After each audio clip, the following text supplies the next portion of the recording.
नमस्कार। आज का हमारा टॉपिक है अंकगणित की मूलभूत प्रमेय, यानी अंकगणित की आधारभूत प्रमेय, जिसे अंग्रेजी में फंडामेंटल थ्योरम ऑफ अर्थमेटिक या FTA कहते हैं।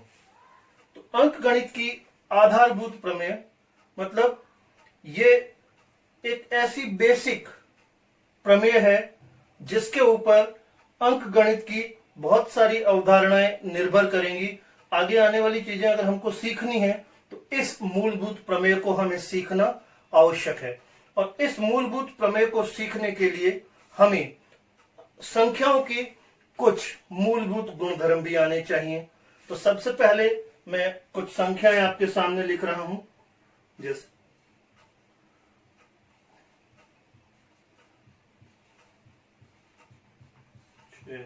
7, 8, 9, 10, 11, 12, 13, 14, 15, 16, 17, 18, 19, 20, 21।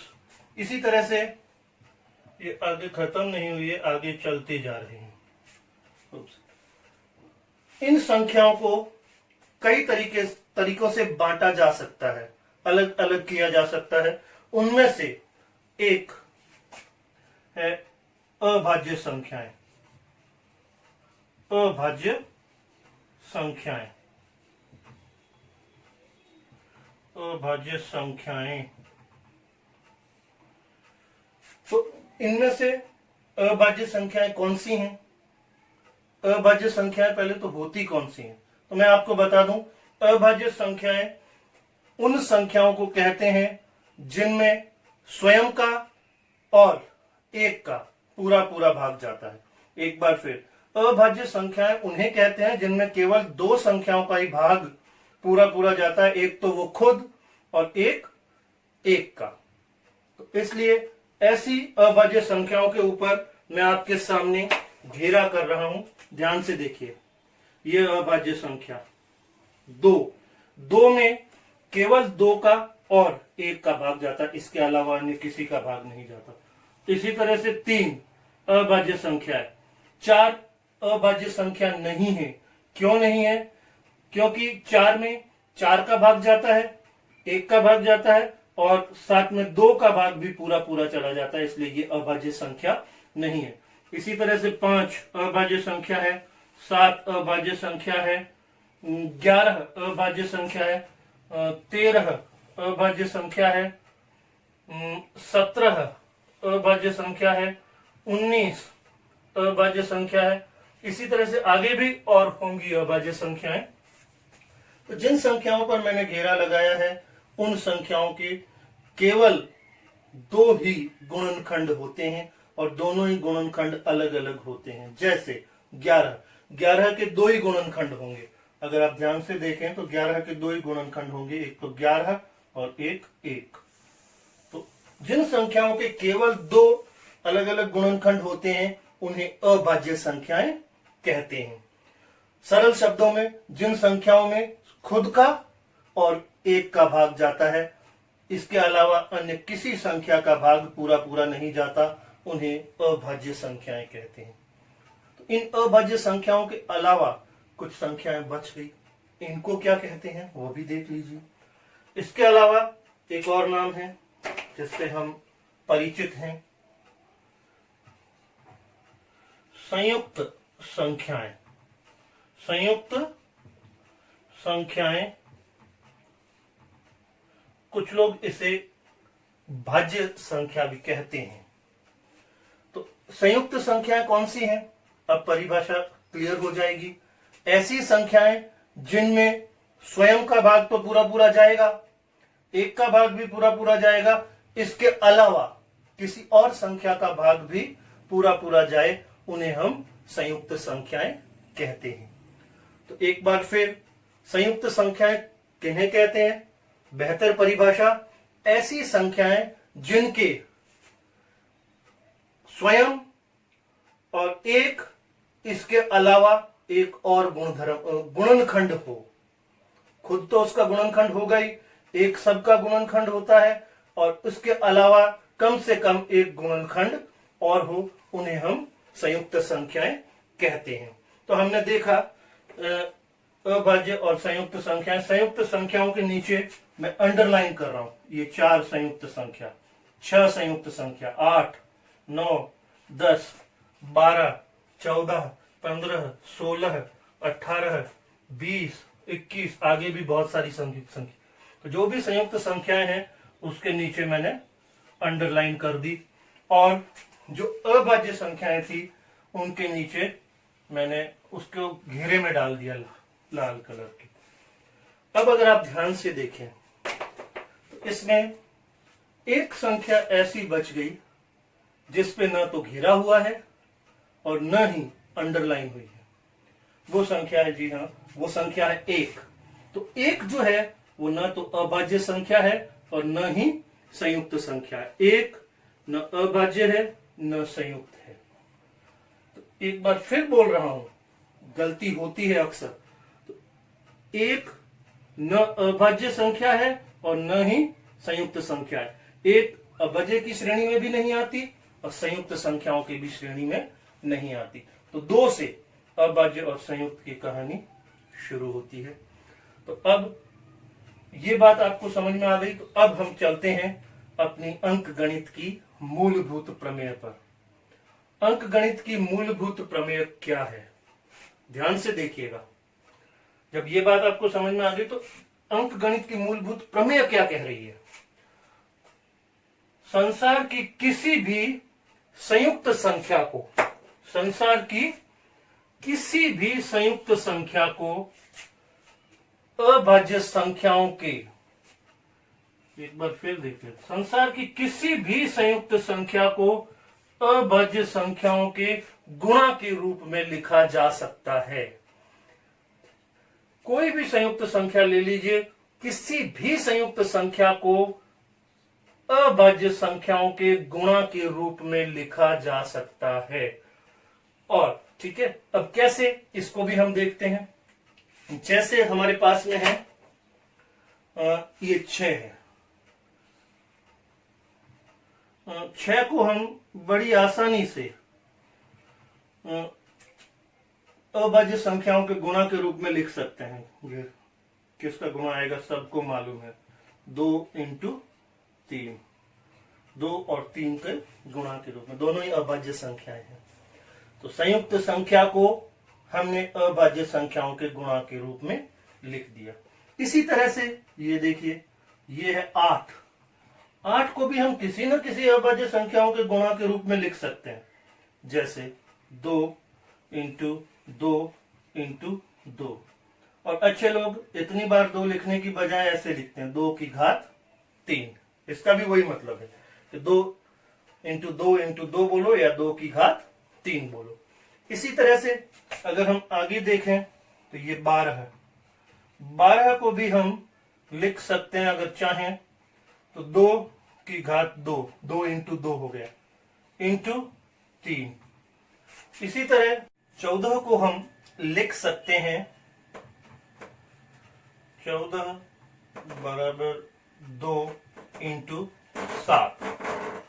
ये भी अभाज्य संख्याओं के गुणनफल के रूप में हमने 14 को लिखा है। आगे बढ़े तो 18 को हम लिख सकते हैं 6 × 3। लेकिन यहां अगर आप ध्यान से देखें तो 6 अभाज्य संख्या नहीं है। तो यहां ये हमारा अंकगणित की मूलभूत प्रमेय के हिसाब से 18 का ये रूप सही नहीं है। तो इसके लिए हमें क्या करना पड़ेगा, इसके लिए हमें अभाज्य संख्याओं के गुणा के रूप में लिखना पड़ेगा। तो 6 को हम लिख दें 3 × 2, 6 × 3, तो ये 18 हो गया। अब इस तरह से हम आगे किसी भी संख्या को अभाज्य संख्याओं के गुणा के रूप में लिख सकते हैं, और यही हमारी अंकगणित की मूलभूत प्रमेय है। ये तो हमने छोटी छोटी संख्याओं के लिए किया। एक बड़ी संख्या ले लेते हैं, जैसे 2394। इस संख्या के लिए भी देखते हैं क्या हम इस संख्या को अंकगणित की मूलभूत प्रमेय के हिसाब से अभाज्य संख्याओं के गुणनफल के रूप में लिख सकते हैं या नहीं। इसके लिए हमें तरीका ज्ञात है। 2394 2 का भाग जा रहा है 1 1 9 7। इसके बाद किसका भाग जा रहा है देखिए 7 और 9 16 16 17 18 18 अंकों का योग 18 हो रहा है जिसमें 3 का भाग जाता है। इसका मतलब 1197 में भी 3 का भाग जाएगा। 2 का भाग कैसे मालूम पड़ा मुझे कि इसमें जाएगा? अंतिम अंक को देखा, अंतिम अंक 0 2 4 6 8 होगा तो 2 का भाग जाएगा। 3 इसमें 2 का भाग नहीं जा रहा था तो मैंने 3 के भाग के लिए अंकों का योग करके चेक किया। 3 का भाग देता हूं 3 3 9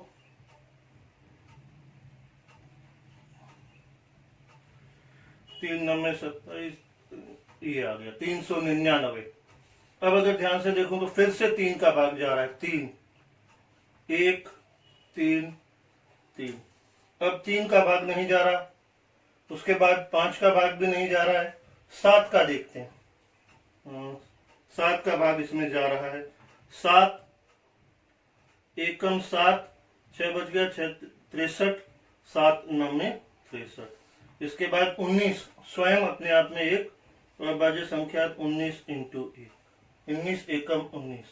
तो हमने 2394 जैसी बड़ी संख्या को भी 2 इंटू 3 3 इंटू 3 है तो 3 का स्क्वायर इंटू 7 इंटू 19 के रूप में लिख लिया। तो हमें एक बात तो तय कर ली कि बात बिल्कुल सही है कि किसी भी संयुक्त संख्या को अभाज्य संख्याओं के गुणा के रूप में लिखा जा सकता है। तो ये बात अब मैं सोचता हूं आपकी समझ में आ गई होगी कि किसी भी संयुक्त संख्या को अभाज्य संख्याओं के गुणा के रूप में लिखा जा सकता है तथा यह प्रदर्शन अद्वितीय होगा। यह प्रदर्शन अद्वितीय होगा मतलब उस संयुक्त संख्या में जो अभाज्य संख्याएं आएंगी ये वही आएंगी यदि अभाज्य संख्याओं के क्रम को ध्यान नहीं दिया जाए या क्रम पर विचार नहीं किया जाए। तो क्रम मतलब ये हो सकता है जैसे मैंने यहाँ पे 3 इंटू 2 इंटू 3 लिखा, कोई दूसरा चाहे तो 3 इंटू 3 इंटू 2 लिख सकता है, कोई तीसरा चाहे तो वो उसको 2 इंटू 3 इंटू 3 भी लिख सकता है। तो क्रम है, संख्याएं तीनों वही है, देख लीजिए सब जगह, लेकिन उनका क्रम आगे पीछे। तो क्रम को हमें विचार नहीं करना है। क्रम पे विचार नहीं करें तो प्रत्येक अभाज्य संख्या के जो अभाज्य गुणनखंड आएंगे वो निश्चित रूप से सेम आएंगे। यही बात कहती है अंकगणित की मूलभूत प्रमेय। तो इसका स्टेटमेंट मैं आपको लिखवा देता हूं। किसी भी संयुक्त संख्या को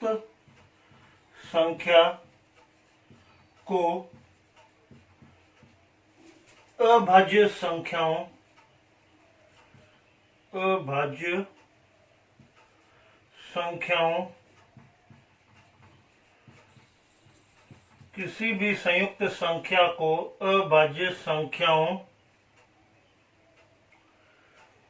अभाज्य संख्याओं के गुणा के रूप में अभाज्य संख्याओं के गुणा के रूप में लिखा या प्रदर्शित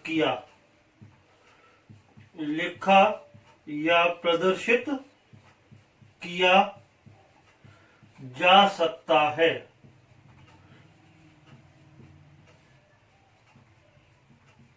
तथा यह प्रदर्शन अद्वितीय अद्वितीय होगा यदि अभाज्य संख्याओं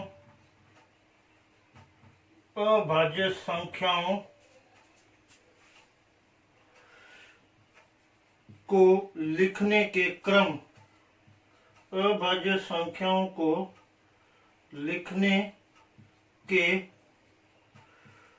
क्रम पर विचार न करें।